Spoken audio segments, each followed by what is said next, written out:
Hello and welcome to another episode of Marriage on a Tightrope. I'm Katie. I'm Allan, and we're still married.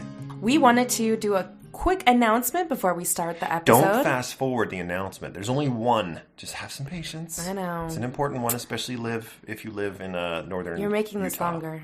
Dang it. Go ahead. In central Utah, actually. Well, I guess we're northern. There's Anyway. nothing in central Utah. Oh. Fillmore? I mean, go ahead. So this Saturday we have a meetup for Salt Lake City folk. It will be at 5 o'clock. You can find the address under the events page on our Facebook group. If you are not part of Facebook group, we are happy to send you an email or text message or Instagram message or Facebook message, whatever it may be, with the address where we will be. So look for that. We're excited to meet a lot of you. We have some returning faces.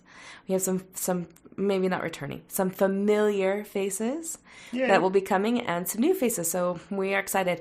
Also, you can sign up to bring something to the potluck. We just have a potluck where everyone can just share what they brought. So look for that and please sign up to bring something. We're on keto, so high fat and protein content, please. Thanks. No sugar, no carbs. We're not. Who are we kidding? We're getting ready for my 20-year. We had a taco tonight. My 20-year high school reunion. Yes. In June. So we have some weight loss goals. We sure do. Gotta look cool. This is us being accountable to anyone that shows up at the party and sees us pick up a cookie. Slap it out of our hands. That's true. Remind us of our goal. Yep. So, I almost called you Hayden. That's a little foreshadowing. Katie, what are we talking about for our first and main topic of the day today? I think this is the third/final part. Hayden gets no more airtime. About Hayden getting the priesthood. And we kind of did like a before, middle, and now it's done. The deed is done, and we are going to talk about it. And this has been heavy for a week now, right? Mm-hmm. Happened Sunday. It's been super heavy. So let's go through it really quick. Just so you listeners know, one of the things I asked the bishop is that it was separate, and that... Separate from what? Separate from quorum. So, it's funny because I never really thought that having them do ordinations inside the quorum, like when they had young men's on the second and fourth Sunday, that would be hurtful to anybody because I've never been on the other side. And I totally get that for time purpose and everything else, it's just easier to just knock them out, right? And so that I did not want that to happen. I didn't want it to be a spectacle. I wanted it to be private, and I wanted it to be just with the people we invited. And so the only people that were there were my brother, who actually performed the ordinance, my dad, and the bishop. I didn't even want counselors there. I just wanted to be as minimal as possible. I have two sisters with two awesome husbands who are great, that we really love, but we just didn't want it to be a big thing. And so we didn't invite them to come. And I think that was fine. I am super sensitive to the fact that Hayden is not getting it done in a traditional manner.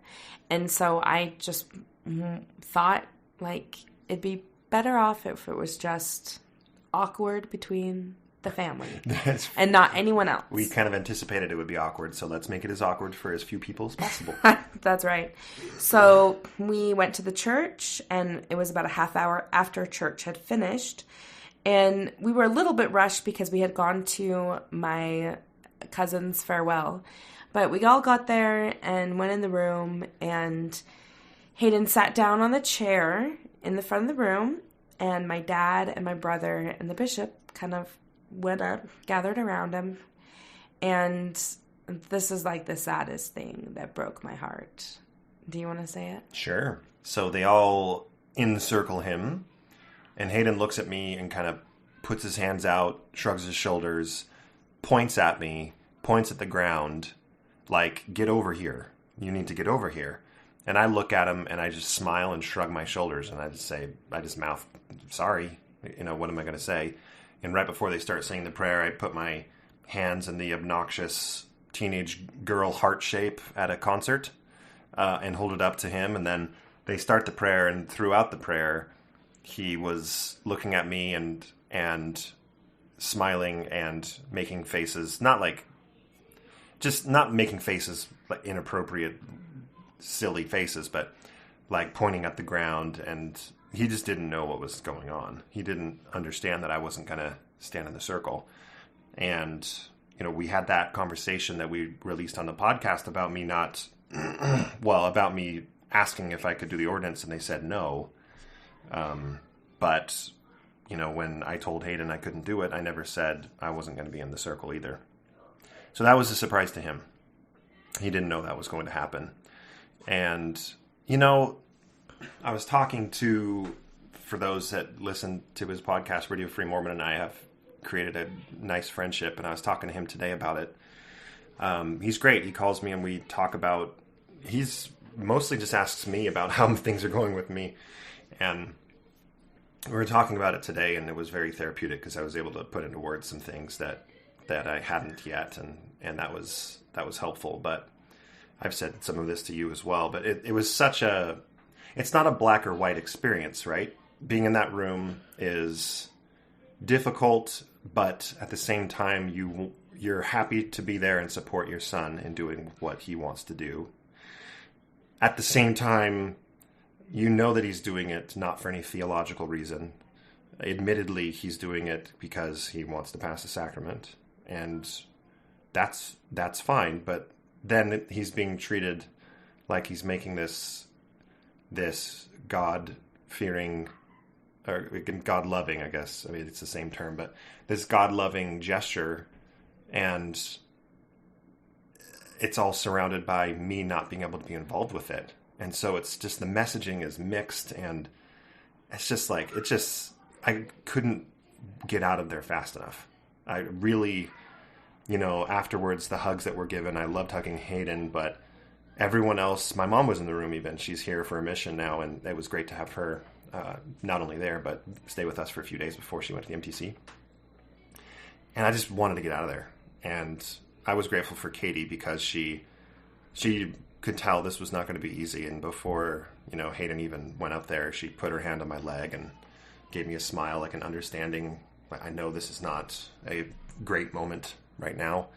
And I was very appreciative for you for that. Okay, but you also were a little bit cold towards me. Do you want to talk about that? Well, I don't think I was... Do we want to get into this? I don't think I was cold. I wouldn't say I was cold towards you. I wasn't warm towards anybody. I didn't, you mentioned we went to your cousin's farewell. So that started awkward. We started the day awkward.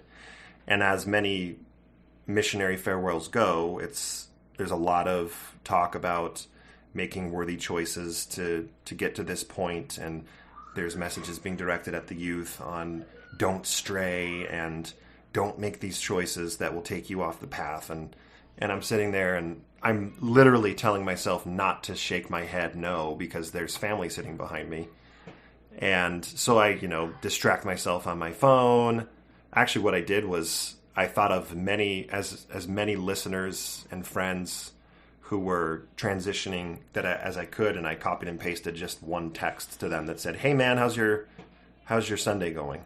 And struck up a conversation with a bunch of people just to try to reach out and do something for someone else while I was in this difficult position.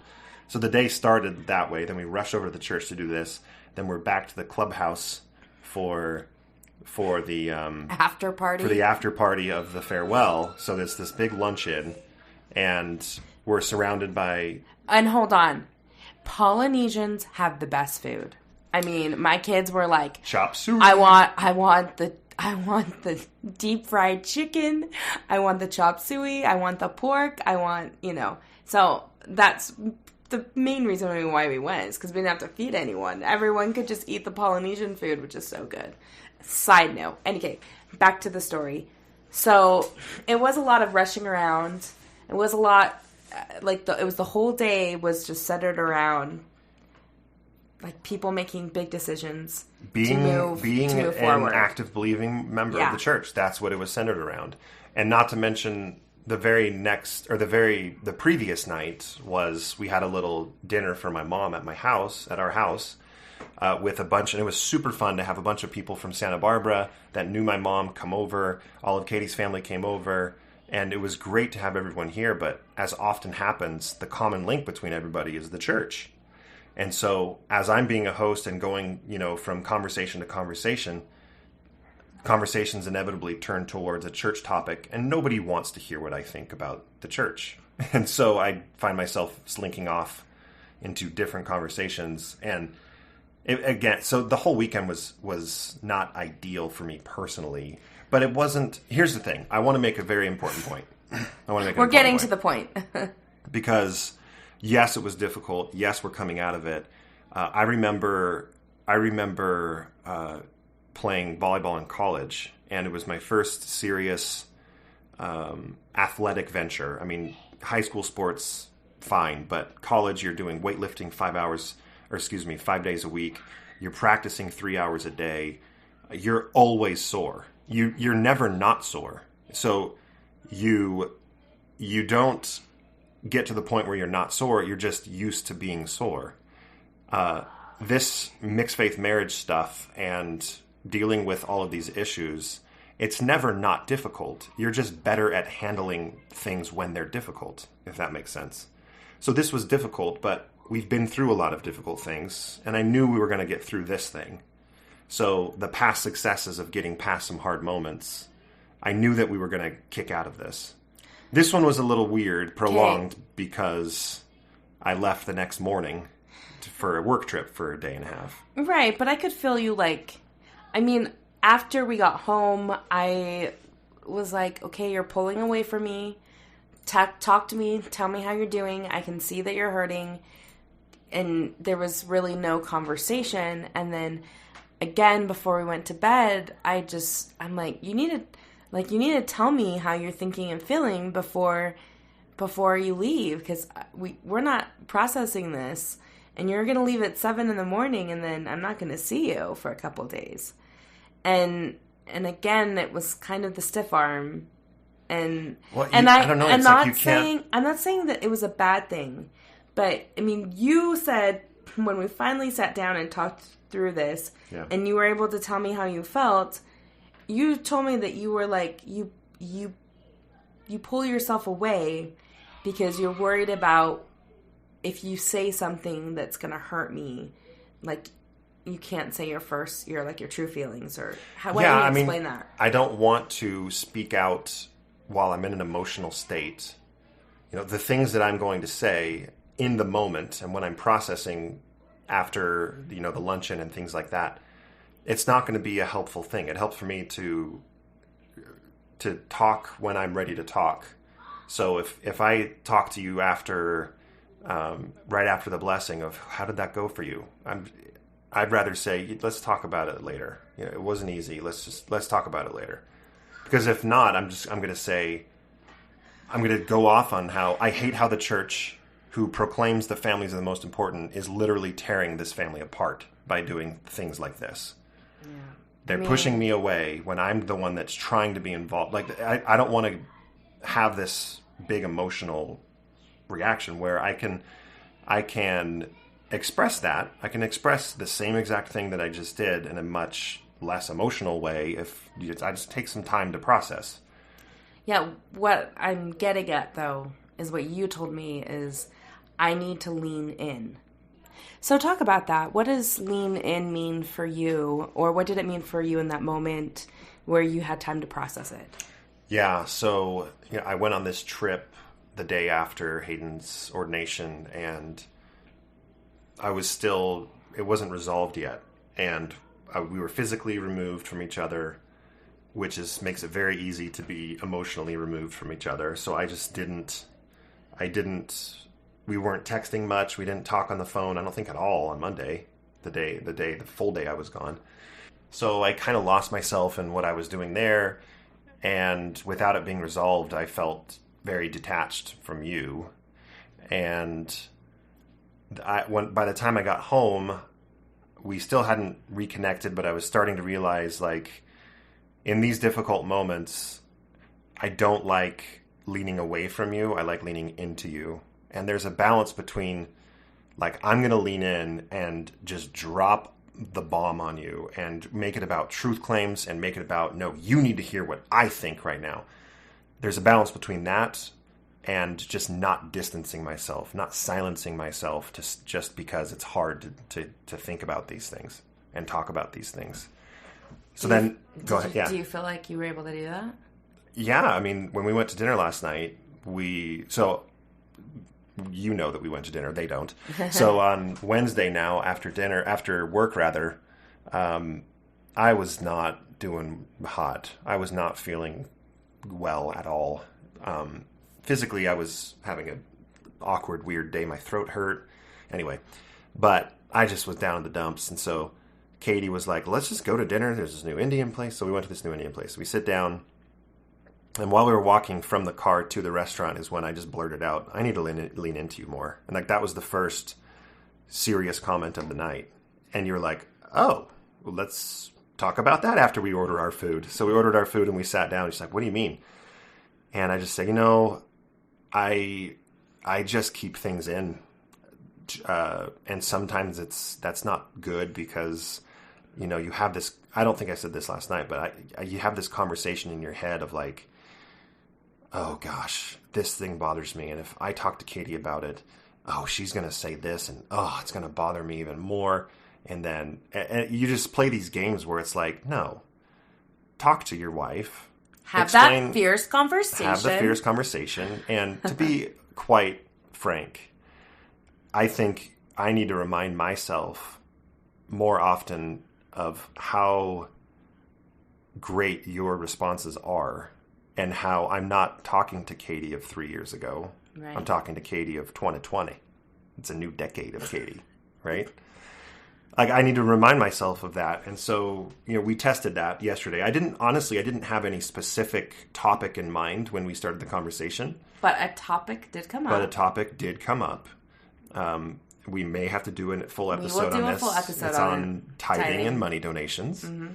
And we had a talk about that because Katie had made a comment that right there in the moment bothered me, but I said nothing. And I just buried it. And you even called it out. You're like, what, you don't like what I just said? And I'm like, no, it's fine. I just played it off like, no big deal. Right, but I kept asking, kept digging. Right, and I didn't say anything. And anyway, but then we talked about it last night. Yeah. And it took us a second to get over the initial, you were a little defensive, I was a little offensive, and we got past that. And it ended up being a very good conversation. By the time we left this Indian place, it wasn't like a full release. We just went to a 60-minute couples massage, but it was much better. Much, much better. The release came later while we, relax and watch TV. Yeah. I do want to say a few things. So when Allan was gone on his trip, I sat down with Hayden and I said, Hayden, how do you feel about Sunday? And he said, it was sad. And I said, why was it sad? And he said, I thought Dad was going to be in the circle. And then he got all like teary because he's so sensitive. And I'm like, I'm so sorry, Hayden. He's like, I didn't know Dad would be in the circle and I thought he would.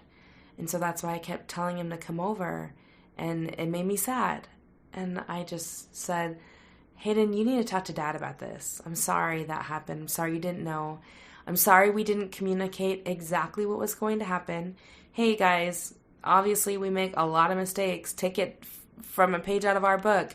Make sure you explain to them every single detail. Every detail. This is what's going to happen. This is what meant really a lot to him. And leaving out this detail was a big deal. For him, at least. And then we were talking, and he said, can I, swear and then unget the priesthood?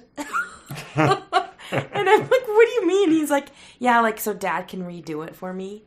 And it was a really sweet, kind gesture. But at the same time, I'm like, no, honey, it doesn't really work that way. You have to do a lot more than swearing to have the priesthood revoked. Yeah, it's like, that doesn't really work that way. He's like, I don't even want it anyway. And I know it all stems from not having his dad there. I asked him, I said, do you think less of Dad for not being able to do it? And he said, no. And I said, are you mad at anyone? And he said, I'm mad at the bishop. And I was like, wow, okay. So, I mean, obviously our kids are not going to buy into the fact that Allan's a bad person.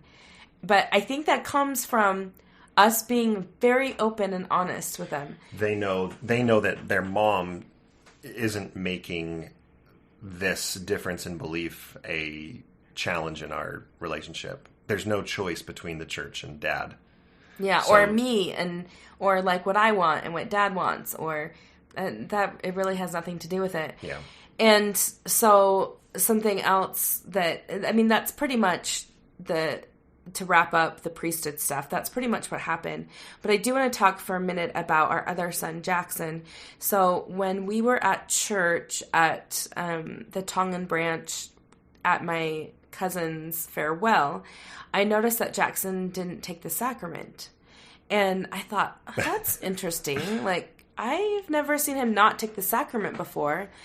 And I did not think for 1 second, like, oh, he's unworthy or he's done something wrong and he feels bad. No, I didn't think that. And so it wasn't until like 2 nights ago, Allan and I were sitting on the bed and the boys we have a nightly routine. And anyway, the boys were just kind of hanging on the bed and we were all chit-chatting. And I said to Jackson, hey, Jackson, I noticed that you didn't take the sacrament on Sunday. And he said, he got a big smile. He's like, yeah. And I said, well, so tell me what that's about. And he said, I don't believe it. And I said, okay. I said, you know that like sacrament, I tried to explain to him that sacrament is universally across most churches, a lot of churches do it and it signifies about Christ. And so I kind of gave him that little spiel. And then he said, I think I'm atheist. He dropped the A-bomb, dude. And we were like, I was so confused. I'm like, what? And do you know what your parents or my parents would do at the age of 13? Oh, yeah. We would be in the bishop's office that night. Oh, yeah. Oh, it would have been DEFCON 3. But how cool that he felt like he could just come out and tell us. Oh, I know. So I was like, I had like a mixed bag. I was like, okay. And then I asked him, I said, do you know what atheism is? Do you know what that means? And so we talked about that. We talked about being agnostic. I said, well, do you believe that, God and Jesus is a real person? We talked about that. We talked about all of the history and evidence that Jesus was a real person. And I mean, we just wanted to like give him a sort of... That's about as far as right, it went. We just all we said was that. Can I say one thing? Sure. Katie asked me to say, what do you think? And I said, Jackson, look, what we're most concerned about is that you are kind and you love other people. And I personally am not concerned what you do or do not believe. If what you put into action is love and kindness. And if whatever your belief system is drives you towards that, we're going to be supportive of it. Yeah. So we will correct bad behaviors. We're going to correct bad behaviors. But we're not going to correct beliefs. Like let's talk these things out. Let's talk about it, but we didn't get very heavy or deep. I've thought about it a little bit. And I think that even without Allan's faith transition, Jackson would have felt this way anyway. Yeah. This is kind of, it was not a surprise to me when he said it. You handled it really well. I did. I feel like tell me more about it. It was more of trying to understand, ask lots of questions. I know that my parents would have literally made an appointment with the bishop the next morning for me to see him. that would have been like devastating for them. Yeah, and then you would never talk to them again. Yeah, you exactly. would never get into those conversations. Right. So it's like, this, I agree with you, this would have happened regardless. Yeah. And the only difference is if we wouldn't have created an environment in the home where they could actually talk to us, he just would have kept it from himself. Right. And then all of a sudden we're pressuring him to do things that he doesn't want to do, but he won't tell us he doesn't want to do it. So this is one of those blessings of a mixed faith marriage moment. Yeah. Because he's talking to us. I wanted to read a quick message from my brother-in-law, who's literally the dean of psychology. And he specializes in child psychology. He does a youth program at the West Virginia University. And I kind of text him and said, hey, this is what my son said. And this was his response. He said, he's at an age where kids try all sorts of labels out for themselves. Some stick, some don't. The surest way to make them hang tighter to any label is to show them a big emotional reaction. I'm not saying that's what you did, in parentheses. I didn't, yeah. Unconditional love, this is still his quote, unconditional love, genuine curiosity, and caring are hard for choices we don't identify with, but at the end of the day, I think agency is a real thing. We just don't have control of others, regardless of how much we might think we do, for their own good, sometimes as parents, end quote. So that's what my brother-in-law said. So Reagan, if you ever listen to this, thank you very much. He won't. Just kidding. Yeah, so those were like two big things that happened and two big conversations that I think a year ago we would be so scared to have with the kids. I know that a lot of questions come up about how we talk with our kids, and I just listened recently to another podcast, and I'll put the name and anyway in show notes. But one of the things she said is it's important for you to talk to kids like they're adults, because even if they're not, they will rise to the challenge of studying and figuring things out about how they feel in order to respond and react and converse with adults in that type of setting. And Allan and I have absolutely found that when we talk to the kids pretend like they're adults, we're generally really genuinely interested in them, ask them lots of questions, they act a lot older than they should. I mean, our 13-year-old can sometimes act like a 2-year-old, literally. Well, so can I. But you wouldn't think so by the pretty deep conversations we have with them. Yeah. And that's another gift that I hope one day they realize they received from us. I believe in science. Name that movie. You are baptized. Felicidades. Oh my gosh. Nacho Libre. I know. Anything else to say? Oh, yeah, you know. Anything else to say about the priesthood ordination before we get to a kind of a mini topic? I don't think so. I think that's all. If you have any questions for us, let us know. There's no rest for the wicked, I'll say, because that's a fun thing. No rest for the apostate, because we have a baptism of a daughter coming up in 2 months, and we aren't really talking about that yet. I mean, we talk about it. We're not planning anything just yet, so we'll get there when we get there, and you can rest assured that you will hear about it when we get there. But we have Katie posted in our Facebook group, what would you like us to talk about on our next episode? We're going to do a full episode on some of the common themes there, but Katie's thumbing through a few now, and so which do you want to bring up?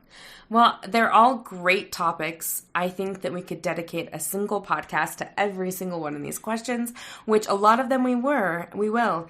But my favorite was, is the Max Pass worth it? Oh my gosh, you guys. Someone, bless their hearts, and it wasn't Rachel. And it wasn't Rachel. Asked me about, should I get the Disney Max Pass? And then someone else said, we should have a Disney expert advice. And, that just warms my heart because, guys, I am obsessed. We just booked a trip in April. We'll be at Walt Disney World. Anyway, there's a problem. I didn't know we were actually going to go to Walt Disney World. Well, I think we should go to, our favorite parks. Oh, my gosh. Animal Kingdom. Animal Kingdom is my favorite park. And I just see price tags everywhere. Oh, I'll pay for it. You don't make as much as you think. I I'm not trying to minimize your I'm sure that this is a conversation no one has had in their own marriage. I am bald because of Disney. Anyway. Oh, stop. Okay, so this is a question that we thought is pretty short and sweet to the point, and one that we could answer in a short time frame. So this question comes from Kathleen, and she said, how to navigate a family member getting married in the temple and one spouse can go and the other can't. So we have had recent experience with this. So my brother got married in November, and everyone could go in, and Allan couldn't. And so, Allan, do you want to talk about maybe any fears or worries you had leading up to the marriage? Well, it's your brother, so it's different if it's your daughter, right, or your son or something like that. So it's not as traumatic as it could be given the situation. But so for me, I think the question is, what fears do I have? I think surrounding a lot of these milestone events, they're very similar fears of, it's a reminder, it's a very literal reminder to everyone that you no longer are in their tribe. And so whether it's people that are in the temple or the kids that you're babysitting in the waiting room, they're thinking, or are they thinking, he's different now, his beliefs, he doesn't quite believe this. And it's true, I don't. So I think do we want to switch to how you can handle it? Yeah. How did you feel? I mean, I think that there's a lot of just anxiety surrounding the build-up to the actual event. Was it as bad as you thought it would be in your mind? And what was your experience when this event is I don't know if it's an anomaly, but it really wasn't a concern for me ever. Oh. It really wasn't that big of a deal. So the word of advice I would give for these moments that aren't your immediate family, because the whole priesthood thing was a little more traumatic for me and a little harder for me than if it was a nephew getting the priesthood. So, or a baby blessing that's not your own child, right? So in these moments for your family member, what I would recommend is, to the extent that you and your mental health can cover, offer your support however you feel most comfortable.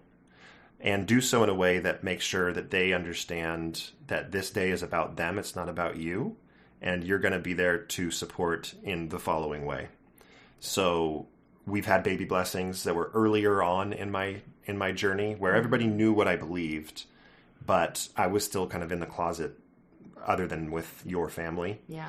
And your brother had a baby blessing, and I texted him the night before and just said, hey, we're so excited to be here. We traveled to California for it. We're so excited to be here with you guys. Tomorrow is absolutely about you. Just so you know, I won't be standing in the circle, but I'll be there, and it's not about me. It's about you guys, and I'm so excited for you. And that was it. I felt like I can be there. That's how I can support. So you're saying, you taking the initiative to reach out and say, don't feel awkward. Don't worry about asking me to be in the circle, because I think it's even more awkward for the person that has to extend the invitation, right? Mm-hmm. But by you reaching out and saying, hey, there's no hard feelings. I'm going to be there. We love and support you. We hope it's a great day. That takes the pressure off of them and a little bit off of you too. No, it absolutely does. And again, only offer up the support that you feel like you can offer. A temple wedding, for example, we know, listeners, that the temple is extremely hard. Yeah. I almost don't like using the word trigger because it's triggering to me. Just the word trigger.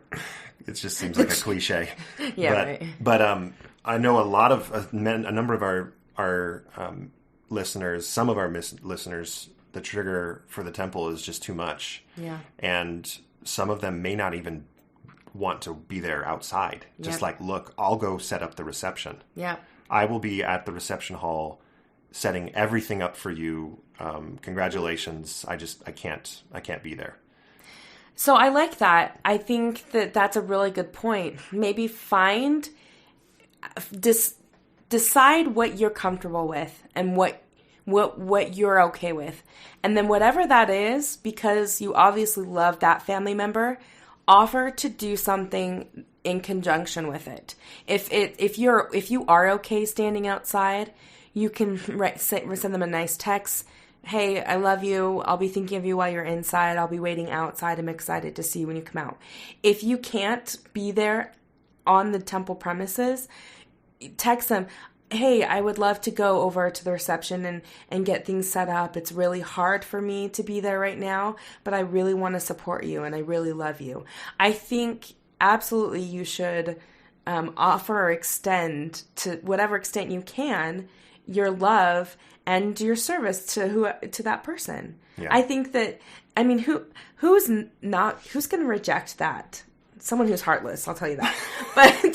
But if I got a text, someone that doesn't understand, it's fine if they don't understand. Yeah. But if I got a text from Allan saying, "Hey, I love you so much. It's so hard for me to be on the temple grounds, but I'm going to do X, Y, and Z while you're there, and I'll be thinking of you the whole time." Right. What a lovely gesture that is. Yeah, like we had a listener. I may have been in this thread that said.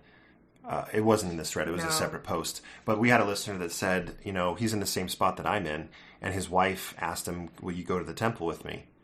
He doesn't have a temple regiment. So they went, she did a session, and he waited in the waiting room and just read a book. Mm-hmm. Not the scriptures, just read a book. That's how he felt like he could do that with her. I couldn't do that. I honestly, I don't think I could do that. Should I ask you to do it right now over the air? While everyone's listening? Not when I just gave you the answer already. I mean... So it's going to be different. What you're comfortable doing is going to be different for everybody. But think of what is one of the biggest fears that we, the PMs, the post-Mormons have when it comes to loved ones is that they're going to think you're dark, that you're going to get meaner, you're going to start cursing. Well, maybe you do. But judgmental. Bad things are going to happen, and you're worried about whether it's a fair worry or not, because those things absolutely do happen for sure. But think about how are you going to change people's perceptions? Mm-hmm. How are you going to smash those cliches? It's by offering that support, by being that loving brother, that loving daughter, by that loving third cousin at the wedding. It's being the kind person that you are is going to show people, if they do have a misconception of what it means to leave the church, that's going to show them that that's not true. That's not how it works always. And there are times that are going to be tough. And I don't know, Allan's been very transparent with people. So if people ask him how he's feeling, I mean, he just says, I'm having a hard time, or this was hard for me. Whatever it might be, I think the fact that you're being vulnerable with others shows them that at least you care. Am I that annoying person that never answers the "How are you?" question? I'm good. How are you? I think you do. And you know what? There are definitely good times for that, because I've had that and I just don't want to get into it. There are many times you just don't want to get into it. Yeah, for sure. Which is fine also. Yeah. Just do what's comfortable for you, but show them your love, however that looks for them, whatever would mean the most to you and to them. I think that that's a really good way of, I don't know, kind of, and you know what? I don't know. I feel like, especially if you are so worried and anxious about it and you build and build and build and build, a lot of times it's just not as scary as we think it's going to be. Right. So, I was talking with a listener today, and her daughter's getting married, and her daughter had no interest in having anything but a temple wedding. But her spouse couldn't go to the temple, and he was feeling really sad about it. My daughter's choosing church over me, and she's choosing the temple over me. And we had a good discussion about it. One thing she said to her husband is, you've got to remember that they're young and they're in love. And I don't really know if they care who's in the temple, because they just want to be married. And it's true. I mean, if I think back, I don't remember hardly anyone. I remember me and Allan and our experience only. And of course you want support there, but, when you're newlyweds and you just want to get on with your life. Anyway, but today I was messaging with her, and she said that her daughter had decided to do a civil ceremony, and because she did want her dad to be there. And I thought that was really beautiful too. So if there is an opportunity to have a civil ceremony and to attend one of those, it doesn't happen everywhere, or like a ring exchange or whatever. That's also a good option for those of you who can't attend inside the temple. Yeah. I'm thinking. Do you not like that? No. I absolutely love it. I'm thinking like asking the family member, whether it's a daughter, like asking them, hey, I know you've had this picture of exactly what your wedding is going to be. Change that for me. I would love to know what the conversation was like. Weigh in, peeps. I'd love to know what that conversation is like, because absolutely, as a father, I'm going to talk to my daughter, and she's 7, so she's quite a long ways away from getting married. Got a while to indoctrinate her? Touche. I'm fairly certain that she'll be married before my sons are, who are 5 and 6 years older than she is. But because she's beautiful. She's wonderful. I'm trying to think of, like, how would I have that conversation with her? Well, maybe we'll bring on a guest or two and talk about this more in depth. This was just a question we thought we would answer right off the bat, since it's happening for some people. But there's a lot of questions that we received, really, really good questions that we would love to go ahead and address. Yeah, we'll do another episode on that. I would love to end this episode by telling Katie awkwardly on air how much I've thought about her today, because she had a very busy day, was gone all day at work, and then she went and got her hair did, and then she was running errands with the kids, and I was home working as well, and I started helping with the errands with the kids, and then she got home early, so it was just a really hectic day, and I was just thinking about her a lot and how great last night was, and how grateful I am that you had these fierce conversations with me and you extract them from me as well. And that's kind of a role reversal of trying. I'm usually the one that's trying to get you to talk, right? And yesterday was the opposite. Yesterday was, no, honey, tell me things that I know I'm going to disagree with. And you kind of pulled it out of me. And I'm just very grateful, because I think that last night you put my mental health above anything else, and that meant a lot to me, so thank you. The turntables. Oh, how the turntables.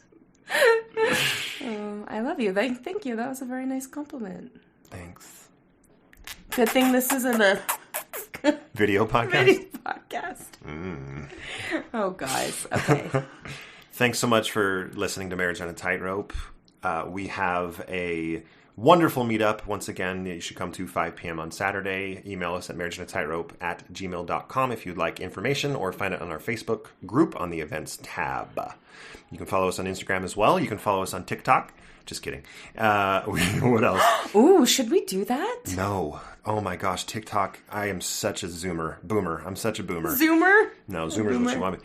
I downloaded TikTok because, like, my older brother, who's 50 and a bishop, sends me TikTok videos, and I'm like, all right, I got to check this thing out, and it is obnoxious. It is. It's a black hole. Gosh, it's not even a black hole. I don't know how to filter out of the 16-year-old girls that are dancing. I don't want to see that.